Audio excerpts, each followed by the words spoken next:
Yo, what's up mga papi? Andito tayo sa tinatawag na walang hanggan. So tingnan niyo yung view dito.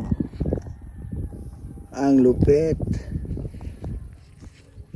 Yan o, 360 degrees na views. Na view mga papi.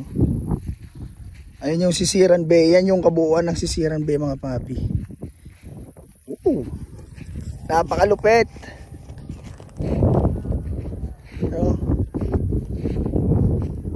Tapos papunta doon yung tinatawag nilang Pahayayan. Nasa part na yan. Ewan ko kung saan dyan, pero nandyan yan. Parang ganito rin siya. Napakalupit dito mga papi. Napakaganda ng view. Ano? Buong poblasyon ng Garchitoray nakitang kita mo dito. Ayan o. Yan na yung poblasyon.